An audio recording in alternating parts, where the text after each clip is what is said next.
How's everyone doing today? Show of hands. I want to just get a quick glimpse at who's all in government here, works for the government. And the rest of y'all are just contracting folks or what? Cool. So I want to introduce our panelists, but before I do that, I was pulling some stats on where our world's going in terms of data production. So I was looking back 10 years because I thought that was a good round number, and about the time the iPhone came out. And going back to 2007, when former President Obama was campaigning, the world in total created some 295 exabytes of data. All right, so I did the math, and if you stacked 400 billion CD-ROMs worth of information on top of each other, you'd almost reach the moon. So that's a big number. Now fast forward to 3 years from now, so 2020. Most estimates, you can look at Gartner, IDC, and others, say there'll be about 20 to 50 billion web-connected devices across the world, producing 44 zettabytes of data. Does anyone know what a zettabyte actually is? It's a lot. Using the same analogy, you could stack those CD-ROMs on top of each other and they would stand 50 million miles high. So that's more than half the distance from the Earth to the sun. It's a long way. It'd take light 4 minutes to cross that. Just a little science. I'm a geek dude, so I like to drop that stuff. But 10% of it is going to be produced by machines. Cars, homes, businesses, baby clothing that's starting to come out that monitors children's heartbeats. Those types of things are going to be producing a large percentage of this data. So, and I should say machines are going to produce more data in the next year than the entire world produced 10 years ago. So that's where we're going, that's where we're at. How's government dealing with it? And that's kind of what we came up with the Government of Things tagline. I thought it'd be kind of cool. So, directly to my left, Michael, I want to have you introduce, then we'll go down. Tell us a little bit of who you are, what you do, that kind of thing. Okay, so my name is Michael Meyerovich. I am the Director of Technical Services at the CIA. What that means is I run the Enterprise Computing Group, so desktops, voice phones, VTC systems, cloud computing, all your office automation application delivery, email systems, all of that type of stuff. I also have an R&D arm. They are working on our mobile device strategy. That's both in our classified space mobile devices and then outside of those spaces. And so that's kind of my group. So hi, is it on? So I lead a group at GAO of about 40 or so staff, and it's called the Center for Science, Technology, and Engineering. And we have a chief scientist also, who is my co-director of that group. And we together lead this group that provides assistance to all the GAO audits that take care of anything that's technology or science-oriented subject. And one of the things we do is technology assessments. It's a line of work that focuses on looking at the basically maturity of the technology, the beneficial use that you can put it to, and implications, unintended consequences in economic, health, benefits, society, anything you can think of for that area of use of technology. We would do that work too, and that's where we're focusing on today, perhaps what we're going to talk about in the future. So that's about it. Let's try. Oh, okay. My name is Malika Carroll. I'm policy advisor for Senator Schatz. He's Democratic Senator from Hawaii, and he is ranking member on the Telecommunications and Internet Subcommittee on Commerce Committee in the Senate. And my role for him is to help him on all those tech and telecom policy issues as his work on the subcommittee progresses. And specific to the panel tonight and the discussion, he is part of a group of senators, a bipartisan group of senators, who is working on IoT. They've introduced a resolution we can talk about a little bit later and some legislation on IoT. He's also worked with another Senator Sass on open government data legislation, so it's also relevant to the IoT discussion. And yeah. Let's see if mine is it good? Yes. Oh, that's the worst. Okay, so I want to stay with you, Malika, because in my semi-brief time covering Congress, I'm rarely impressed with their abundance of knowledge on tech issues. So I'm curious just about do these guys get it? Like, are they up to speed on IoT? Like, do they understand, like, this is where we're going? Can they get it? And tell us a little bit about your background too, because I read your bio. I was pretty not only impressed but semi-surprised, because you're not just someone who's been on the Hill all your life. You worked for Canadian Prime Minister, if I recall. You've worked for several large tech companies, and now you're here. Right. Started from there, now you're here. Right. So tell us about that. Okay. So I think there's a really big interest in Congress in technology. Obviously, you can't ignore it. It's revolutionizing absolutely every sector. We're here to talk about the government sector, the public sector, but members feel it and live it every day. They see it, how it impacts their work, their relationship with their constituents. So I think generally across the board, members are very interested in how technology is disrupting and changing everything. On IoT, I think the interest has been bipartisan. It's been positive. It's been a lot of interest and curiosity. How is this going to change, to continue to change our environment? How is it going to change exponentially, right? There's I think, a general understanding that it's going to be fairly significant as far as the data it produces and the impacts. But the approach has been cautious. There's not been a big, at least that I've seen, a big interest in regulating. It's been an interest in trying to make sure the U.S. stays ahead of the curve, right? That we have a plan to enable this technology, and that we're not doing anything, at cross purposes to prevent it from flourishing. And we can talk about that a little bit in more detail. And how did you end up working for Senator Schatz? So Senator Schatz is just won his first full term in the Senate in November, and was appointed to this Telecom and Internet Subcommittee 2 years ago, 2.5 years ago. And so he was looking for somebody with a tech background to help him sort of get his arms around a lot of these issues. And I was really interested in public service and working in Congress. And so it was a great way to put my tech background to work. And you guys have been sort of out asking for stuff, and that's where NABA comes in, because you guys requested a IoT report some time ago, and GAO, as the sort of research arm, investigatory arm of Congress, did just that. And I think there's some folks in the audience from GAO that worked on that report, but maybe you can tell us a little bit about it. Yeah. Pros and cons, right? There were good and bad things that you found across government. Yes. And so it's exactly like, as you said, Malika was one of the first persons we met, actually, because she brought in the rest of the caucus members to the table for this one.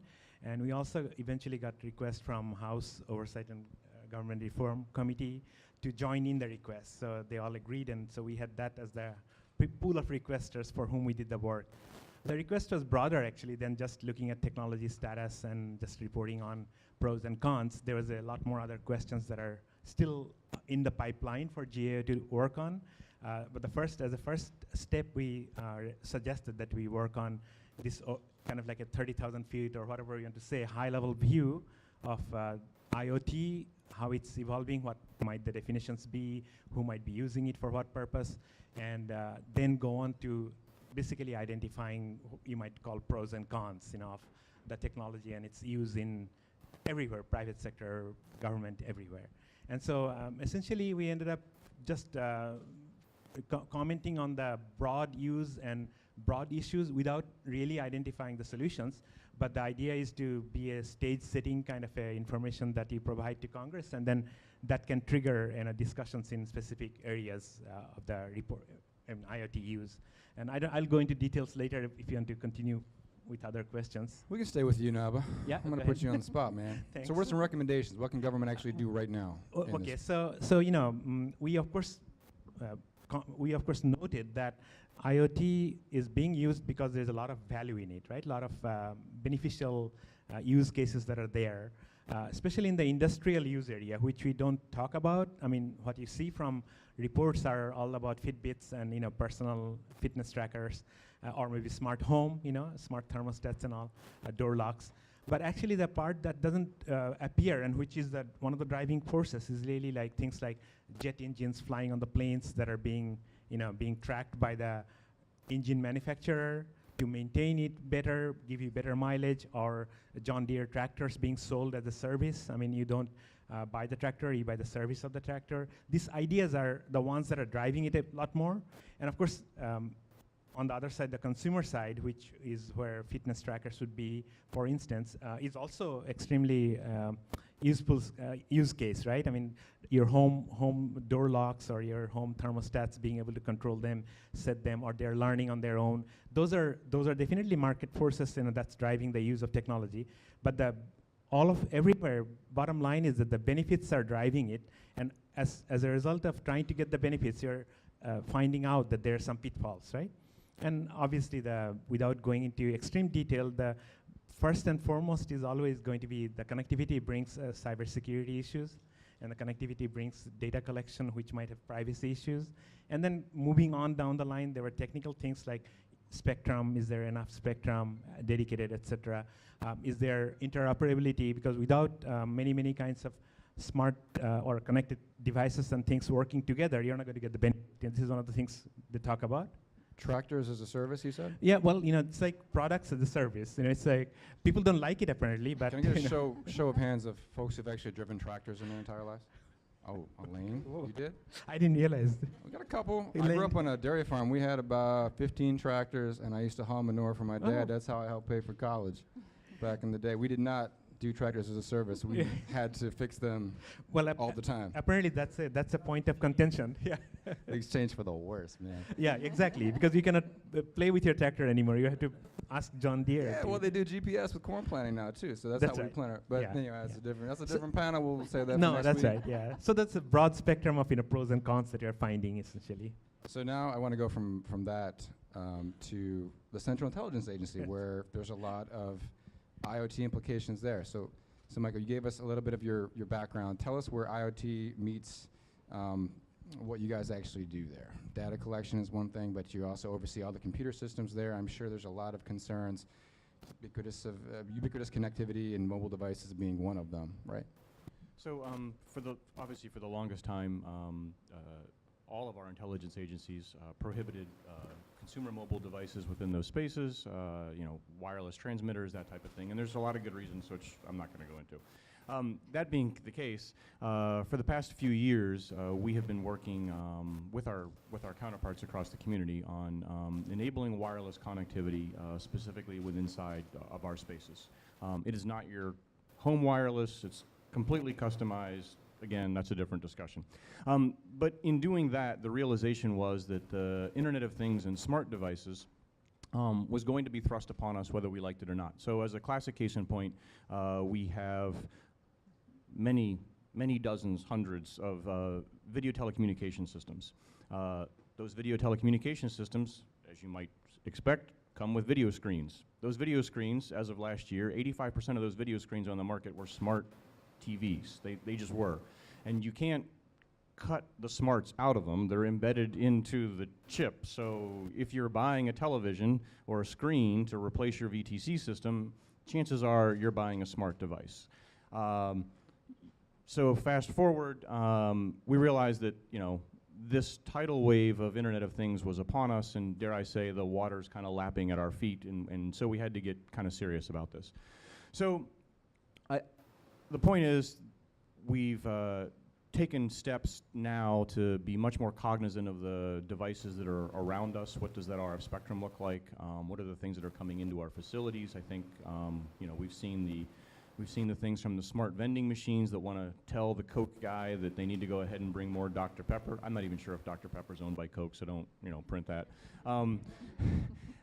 But those types of things have all of a sudden appeared. I didn't know this until last week. There are smart carpet cleaners. I don't know why you need a smart carpet cleaner, but apparently you do. Maybe you need a tractor. We're talking like Roomba things or like something different? No, like the ones that you get at Home Depot that they're the steam vac things that clean your carpets. I'm not sufficiently adulting enough to get to that point in life yet.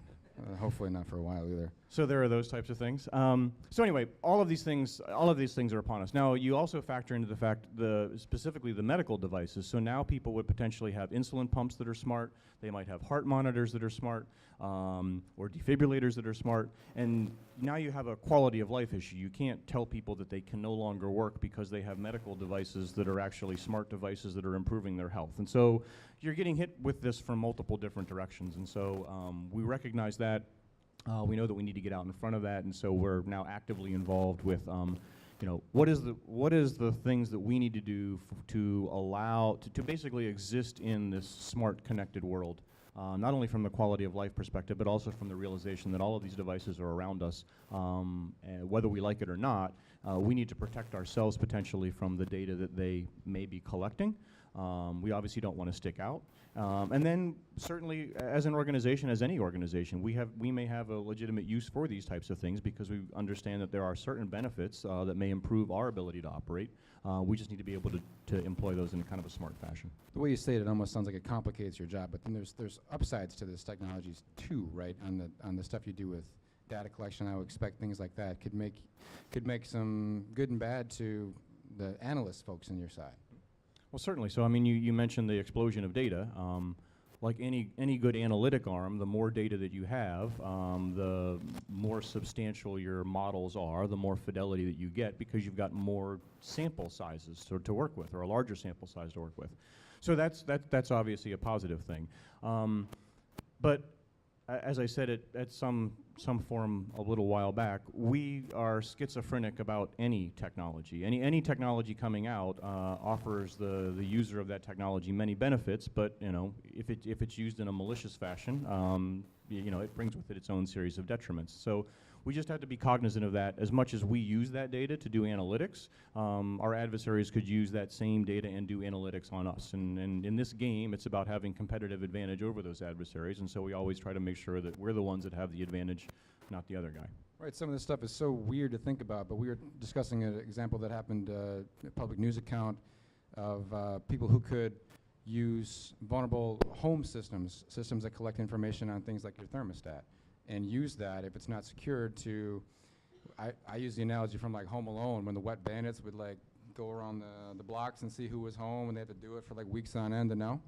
But if you could just tap in and see which HVAC systems are stabilizing for like a week straight, you could then figure out who's home. Then you could rob a bunch of houses. That stuff's not that hard to do, but it's weird to think about. So, I was like, yeah, that's a good example, right? Yeah, that's a good example. Question though, for Yeah. you. In the GAO audit that you guys did, there's not one agency that rules this. Yeah. Right? There are different tasks associated with different agencies based on their mission. Should there be? Or should it be a disparate collective effort in government? We commented on the difficulty of the regulation because, of course, different agencies do have responsibility or assignment of regulatory responsibility over certain areas, right? Medical devices. The FAA for drones. For drones, yeah.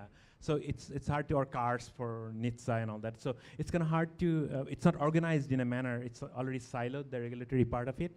But at the same time, we were struggling with, we didn't present a solution, but maybe there should be a way to look at regulation across the board, maybe across maybe data that, there's always data coming from all these devices.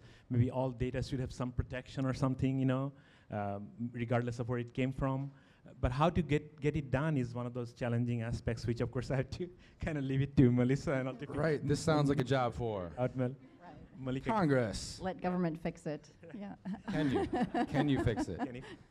Can government fix it? No, I'm not going to say anything right now. That's kind of... Let Congress fix it. Yeah, so, as the Senate Working Group met with a lot of different groups, companies, associations, and public interest groups, one of the things we heard consistently from all the outreach was this concern, was that different verticals are regulated differently for their data, whether it's data privacy requirements, different data security requirements if you're in the financial services or healthcare or transportation. And so as IoT gets deployed and as these devices and the data that they generate integrate, how can you comply with all those different requirements? And so one of the examples we've used is when we're describing this complexity is if you think about putting a heart monitor into a car seat and then a child sits in it, well, that's 3 different privacy regimes right there, or data security regimes. Which one overrides which? Which is the right one to comply with if you're making the device? Or how do the agencies coordinate interpreting those rules? And so that's one of the things that we've been very interested in, and that the legislation the senators introduced would want to get at is requiring the Commerce Department to pull together all of the different agencies that have a role and have different regulatory approaches to this types of data to see what are the opportunities to maybe work together more efficiently, what are the roadblocks, and try to carve or at least propose a path forward. Where do you guys look to for innovation in this space? I guess that applies to all of you, but particularly to you, Michael, and maybe you, Malika. Where do you guys look for what's happening in the world in this space? Because it's not just government driving these things anymore. It used to be maybe 50 years ago, but now it seems as the private sector does most of these things and sees what happens, right? I mean, for us, the goal has been to reach out to as many stakeholders as possible to understand what are all the use cases, where are the big trends. You know, and again, one of the points Naba raised is that we're talking a lot, or the public discussion has been a lot focused on consumer products and devices, but the big data is going to be generated by industrial or public sector even, right? Things, real, you know. And so we're really just interested in understanding the landscape before proposing any regulatory action. So for us, about 2 years ago, the agency went through a transformation, reorganized a lot of different groups internally. One of the outputs of that was that there's a group, sister group of mine, which is now the Group for Digital Futures. What they do is they look multiple years out at technological trends that are coming down the pike, and how those technological trends could affect us. They meet with companies, or universities, national labs that may be furthering those types of technologies, and work with them to kind of see where those technologies would necessarily fit. Specifically, as an outgrowth of that, and as a product of our partnership with Amazon, we have a Silicon Valley Innovation Outpost that's been established now since, I want to say, February. And the point of that is to be able to bring folks in Silicon Valley who normally wouldn't have access to our folks and kind of have those interactions. And we can bring those folks in and have interactions out in California, kind of in their backyard, to help further along a lot of these innovative technologies. That's something that we do out in, that's a permanent infrastructure that we have out there. We also have a group called InQtel, which is an investment capital firm. They also seek out across the country, across the world really, innovative technologies and companies. We have an intimate relationship with them where they bring those companies in, kind of give us the pitch as to what the use case may be, how the technology may be applied, and then we can engage with the company directly or engage through them to help to bring that technology to fruition. Naba, I'm curious how you guys see IoT and GAO, and I mean, a big part of you guys' job is legislative oversight. Yeah. So you guys get a request from Congress to investigate Agency X for whatever topic it might be. And I know you guys do a lot in the cybersecurity realm and IT security, because I sometimes end up writing about those reports. And are we going to see IoT? Are we seeing that? Are we seeing the refrigerator that's connected to the web in an office kitchen as a potential vulnerability? Are we looking at that stuff yet? Yeah, I mean, now it is more and more, it is getting to the point in the sense that even before the terms came about, when you looked at, for instance, some places like, Tennessee Valley Authority, you had looked at their power grid security, but there's always the connectivity with the administrative network kind of side, which is what our focus is on IT security audit, I mean, normal IT systems. So essentially, any paths that might be used as a way to attack the system, the IT systems, if that happens to be IoT, we'd most likely now more and more getting into that area of like focusing on those paths as well. And just to add in a little bit, as you know, NIST has the cybersecurity framework. I mean, it's supposed to be applied to all critical infrastructure systems, and many of them would be connected systems, smart meters, etc. So in a way, the framework is there with the NIST guidance and all that to be able to apply it, I think, to IoT area as well. Even though we have not really taken any concerted effort to look into just IoT use in an agency, but if you find that those are the ways that connectivity to outside world also extends, then that would be one more pathway to look for. All right, I want to open it up. If the audience has any questions for these folks, I think there's probably a microphone around, but if there's not, I'll just give you mine. Hopefully it will work. So any audience questions thus far? Yeah, you got one in the back. It's cool. I'll get it. Mike, please. So, a little bit more of an observation, I think, than a question, but I think it's not only about the existing, regulatory schema going forward, but it's also about how are current or existing laws being applied. I'm reminded of growing up in Massachusetts, there's still a law in the books that says, you know, you have to walk 10 feet in front of a car with a red lantern in order to let people know it's coming. Still on the books, even though it's never been enforced. One of the areas I work in is anti-drone technology. And being able to detect and intercept drones in civil and commercial airspace actually is banned by the laws that prohibit pirate radio.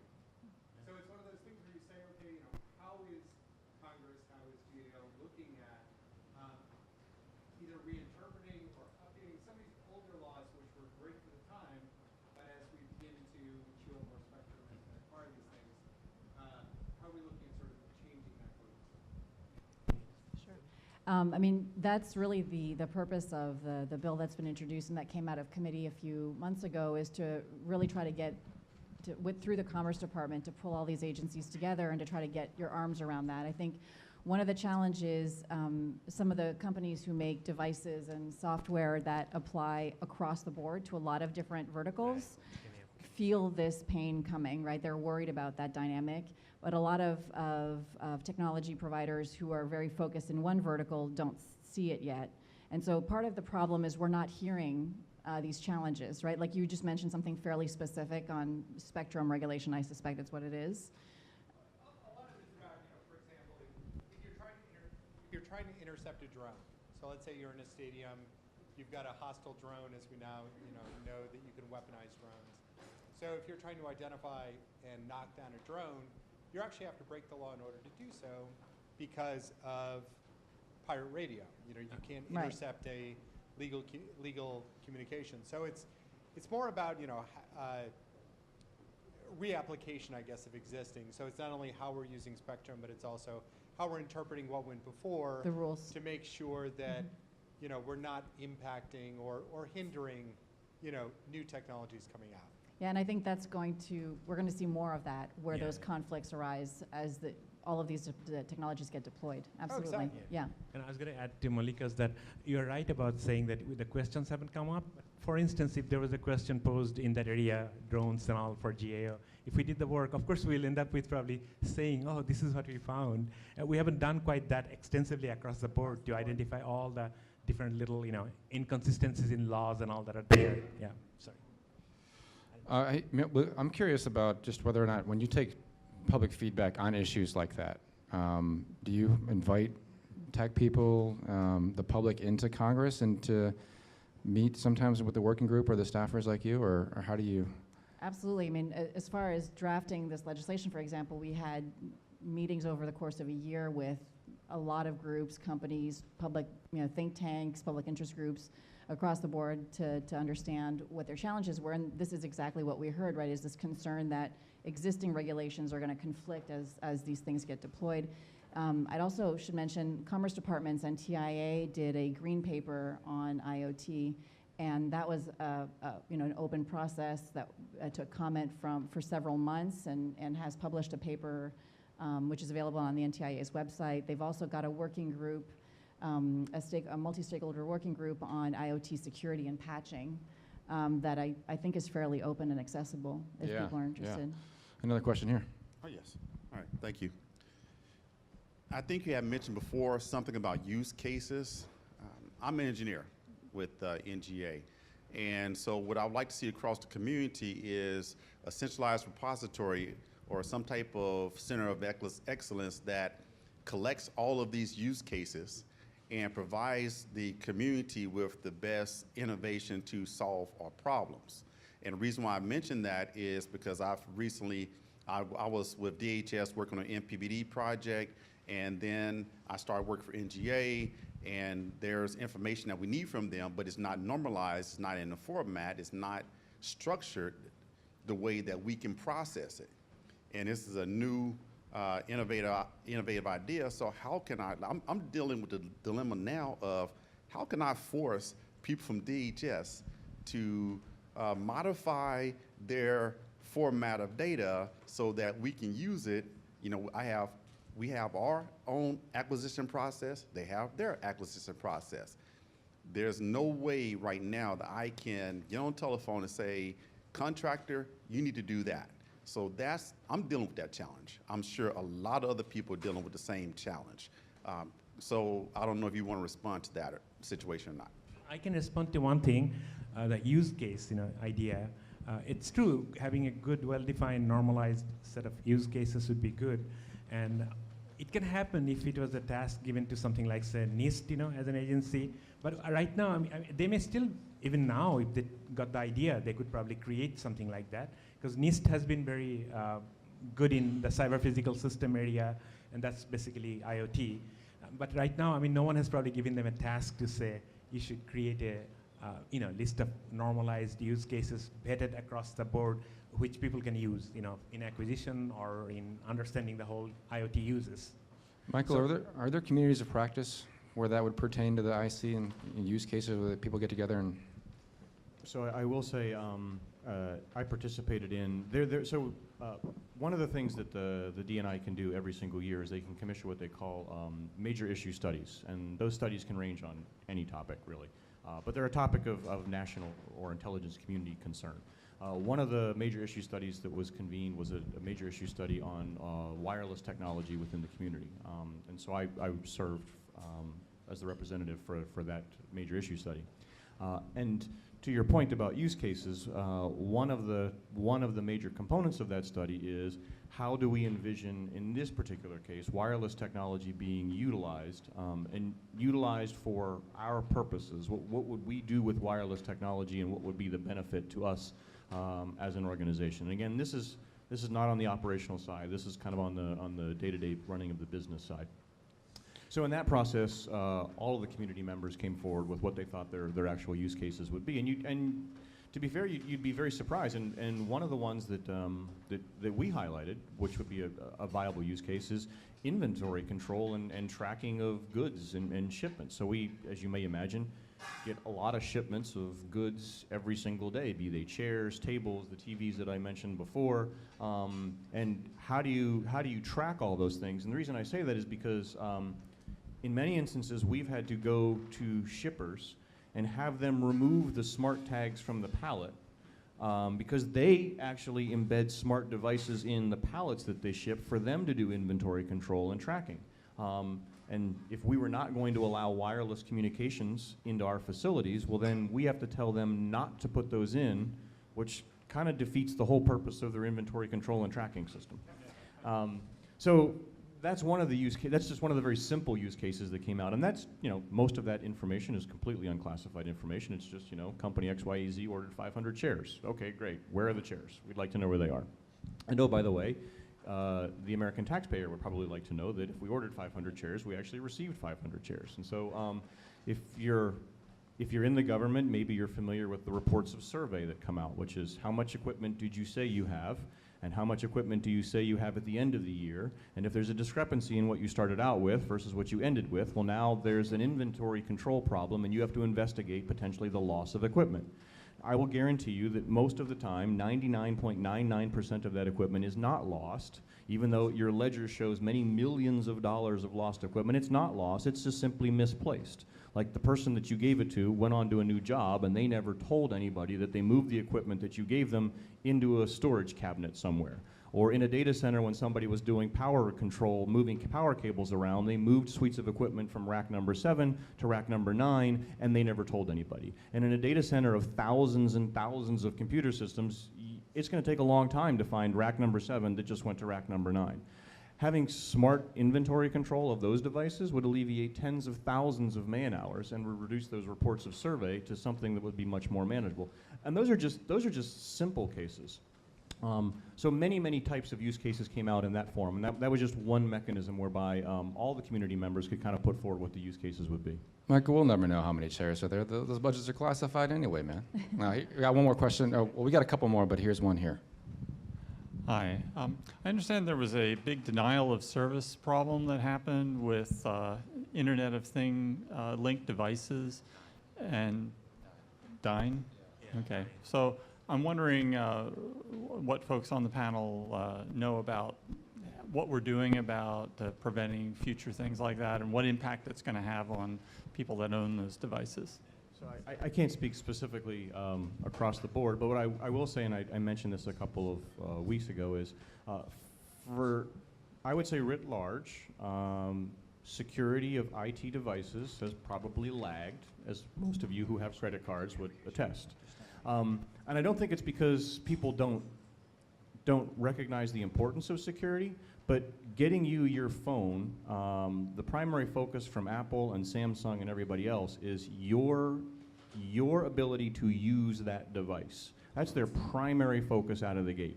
And so they want to get it to you on pennies margins, because these are mass-produced devices, and they want it to get it to you and make it usable for you. And oh, by the way, your usability is maybe 2 years before you trade the phone in and get a new phone. So they have a limited lifespan. And so what I'm getting to is the margin to embed security in a lot of these products, which are consumer-based products, is very, very slim. And the optic for them, and I don't work for Verizon, so I can't really say I'm not in their boardroom, but the optic is, hey, you're probably willing to sacrifice a little bit of security in favor of usability and operational effectiveness. That's kind of the game that they play. Now, if you take that to the Internet of Things example, and you produce many tens of thousands of devices that no human actually physically interacts with, and oh, by the way, those devices are designed to be low power, and they're going to have very limited compute capacity, and they're designed to live in the environment for many tens of years, because that's where they're going, your margin to put security in that product is really, really slim. And if there's a screw up in the hardware manufacturer or the software or the firmware, your ability to get out there and patch many tens of thousands of devices is probably non-existent, because we don't patch the many hundreds of millions of devices that we currently own. And these are the ones that people actually interact with. Imagine you're trying to do that for ones that are just autonomous devices out there. So this is a problem that I know that the industry recognizes, and I think that there has been some movement in getting some Internet of Things frameworks, and security is one of those frameworks. But I think that this is a problem, dare I say, just Mike's personal opinion, that's probably going to get worse before it gets better. So I would add quickly one thing, the Dyn attack. It was primarily because of vulnerabilities that are already in they're not probably small device, but maybe webcams and all that. It comes from trying to produce it cheaply, just like Mike says. But the thing is, it's because, for instance, open source software might have already built-in vulnerabilities, like default account with default password, and the device manufacturers are simply putting them in. These are not something that are like zero-day vulnerabilities. It's just able to get into what you might call telnet, like log in and then use that device for your own purpose. And they're using that to launch denial of service, simply sending packets, right? So basically, if there was even a little bit of attempt to not include the software with already built-in vulnerabilities, we probably could be avoiding many of these problems. But the problem is they're trying to manufacture it cheaply, so they're just simply putting open source Linux or something into it, and then it has a default login and default password. There you go. So someone with an automatic script can just keep on checking until they find each one, and then occupy, basically able to log into them and then use them as their launching pad for denial of service attacks. So that's where we are. I mean, of course, we don't propose any regulation or anything in the GAO report, but we recognize that when we looked into it, this is the problem, because the basic security that could be maybe done simply by scrubbing that software once before loading it into all these thousands of devices, even that little bit is not done right now. That's what the problem is. And Congress has struggled with this for 15 years. Both parties, Congress's majorities, minorities, have tried to come up with data breach notification and data security requirements, and has not been able to get consensus on an approach to require all manufacturers to have some baseline data security requirements. Got 2 more questions here. We got to keep them with 30-second answers, though. Awesome. I'll try to keep this quick here. You mentioned critical systems, and I was just kind of curious. There's been some recent talk about election systems being introduced as a critical system. Outside of the left-right kind of discussion, what are some challenges maybe you could each speak to with your different organizations that might be involved with considering an election system a critical system? Are there some considerations that maybe aren't being taken into account that should be, or what kind of insights you might have? Well, I would maybe add a little bit quickly, because GAO had looked in the past at election system security, And it hasn't been, I should say that it hasn't been something like, say, election systems are not the direct recording electronics, like systems that are recording your vote, when you touch screen and all. They're not, or optical scanner, they're not really usually connected to the internet. I mean, they're in a local network perhaps. They are electronic, so if you get access to them or you could introduce vulnerability to them, you could do something about that. But there hasn't been any focus in the IoT work on the, election voting machine oriented technology, whether its vulnerability exists or not. And all I'm saying is there are other places where you might find information about that. Did you throw that microphone off a mountain in a past life, dude? I think it sounded like, all right, we got one more time for one more. Unless one of you guys wanted to hit that quick. I mean, don't quote me on this, but I think that each state Famous last determines its words. own systems, so that's not something the federal government or the federal Congress would generally legislate. Thank you. Ben Chikoski with Tenable Network Security. And I've heard a couple of themes that really resonated with me. One being the need to understand kind of the IoT security and data landscape, and then the information that's needed to guide policy and regulation according to the varying types of devices. And to me, it hits on kind of a moonshot idea that I've been mulling over, and I'm interested to hear what your thoughts are on kind of the prospect for it becoming reality and what it would take. And that is a government-provided service, basically a vulnerability assessment service that's provided either to the public or to ICS SCADA industries that essentially provides a free scan to whatever device that stakeholder would agree to connect to that scanner and thereby receive a scan result to understand how vulnerable that device or network is. And in return, the government is ingesting an incredibly rich trove of data that can portray a picture of how vulnerable a particular industry or geography or sector is. So I'm just wondering if there's been any work done in that arena, and what are the chances of that becoming a reality? I can say that from a vulnerability scan, we use the multitude of commercial products to do vulnerability scanning internally. What I would suggest is that I don't think that the government is going to do anything that any well-intentioned manufacturer or OEM should do on their own. I mean, I think the manufacturers owe it to themselves to scan their own products. I don't know that a government database necessarily is going to, certainly a government database that has all the known vulnerabilities is not going to do any, in my opinion, any good. I mean, they should be known anyway, and I would say an OEM should be doing that body of work before they ship the product in the first place. Yeah, I mean, it's just that they don't, right? They don't do it now. That's the whole problem. And as such, for vulnerabilities, you got the CVE and all that. There's databases of known vulnerabilities, and they most likely exist in those products that might have been exploited for the Dyn attack. So in that sense, I mean, it's a great idea, but I don't think it'll be done by government. But if there was something like Underwriters Lab or the manufacturers got together to do it, that's a possibility, I guess. And I think to the extent the government right now looks for vulnerabilities, it's for a different purpose. So it'd be quite controversial to propose the government do that on a regular basis across the board, I think. All right, that wraps it up. Malika, Naba, Michael, thank you for your time. Thanks for coming, guys. Give them a round of applause. And stay for a couple drinks if you want.